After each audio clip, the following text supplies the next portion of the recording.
Saya akui memang dalam manifesto Pakatan Harapan, dalam janji yang ke-15, memang kita ada menyatakan apa yang dikatakan oleh Yang Berhormat Sungai Petani dalam soalan tersebut, iaitu memisahkan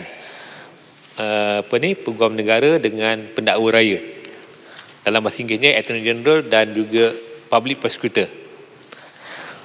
Untuk makluman Sungai Petani dan juga ahli-ahli parlimen sekalian, berdasarkan kerangka undang-undang yang ada sekarang, khususnya dalam perlembagaan, memang kita ni ada dipanggil fuse ataupun satu Peguam Negara adalah juga di samping dia penasihat kerajaan, dia juga adalah sebagai pendakwa raya.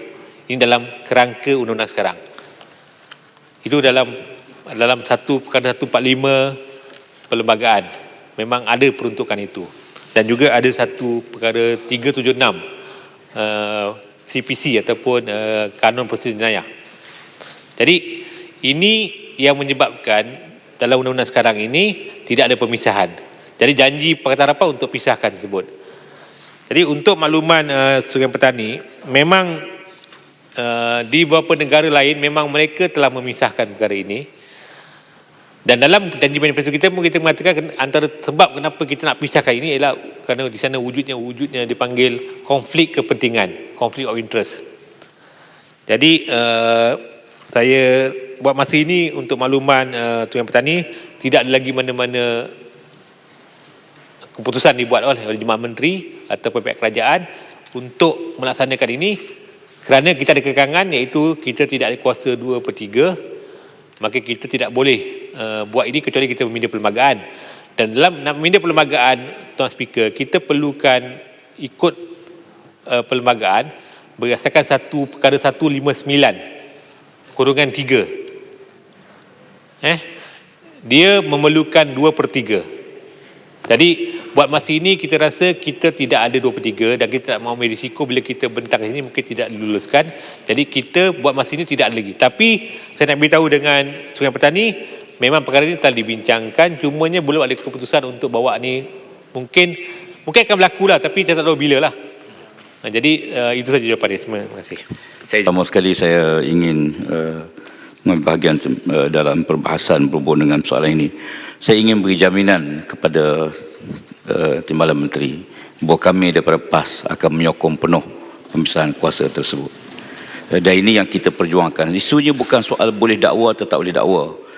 Kalau kita kata bahawa dulu pun boleh, sekarang dengan tidak ada pemisahan boleh dakwa, bermakna kita membelakangkan apa kenyataan kita sebelum ini, bahawa kita tak boleh buat pendakwaan. Ternyata boleh buat pendakwaan tanpa pemisahan kuasa. Tetapi yang jelasnya pemisahan kuasa mesti berlaku, mesti dibuat. Dan saya penuh yakin rakan-rakan yang lain juga daripada Pemakang inginkan melihat satu suasana baru dalam peruntukan perundangan kita yang ada, dan kita harapkan insya-Allah perkara ini dapat dipercepatkan. Terima kasih. Terima kasih Kubang Krian. Terima kasih kepada Yang Berhormat Kubang Krian. Terima kasih juga kerana jaminan yang diberikan oleh pihak PAS untuk menyokong sekiranya ada pindaan dibuat. Jadi kita mengucapkan terima kasihlah. Dan saya harap perkara ini pihak PAS bukan hanya keputusan Kubang Krian, tapi keputusan PAS bersama. Tapi bagaimanapun saya nak beritahu dengan Kubang Krian, yang maksud saya tadi tu, dalam keadaan kita tidak ada pindaan yang kita boleh dakwa ini, menunjukkan kat sini wujudnya mesti ada political will untuk kita membuat perkara ini. Dan ini tidak berlaku dalam kerajaan lama. Saya tidak boleh bayangkan kalau sekiranya tidak berlaku perubahan kerajaan. Mungkin kita akan dapat menyaksikan, mungkin sampai bila-bila pun seorang bekas Perdana Menteri didakwa di mahkamah. Tapi sekarang terbukti, walaupun ada berlaku kekecohan apabila kita melantik seorang Peguam Negara yang mungkin bukan daripada golongan yang dikatakan bukan daripada orang Melayu dan sebagainya jadi isu, tapi terbukti beliau seorang yang komited dalam menegakkan keadilan. Dan sekarang terbukti selama ini yang kita fikirkan benda jadi halangan nak dakwa sebagainya, dan terbukti semua ini telah dapat dihapuskan.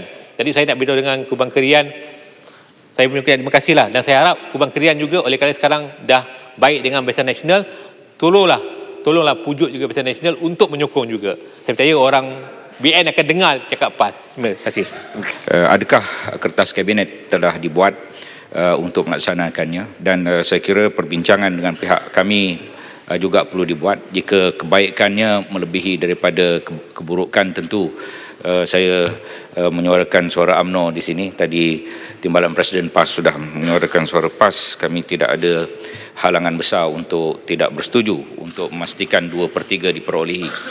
Jika Yang Berhormat Timbalan Menteri tadi menyebut bahawa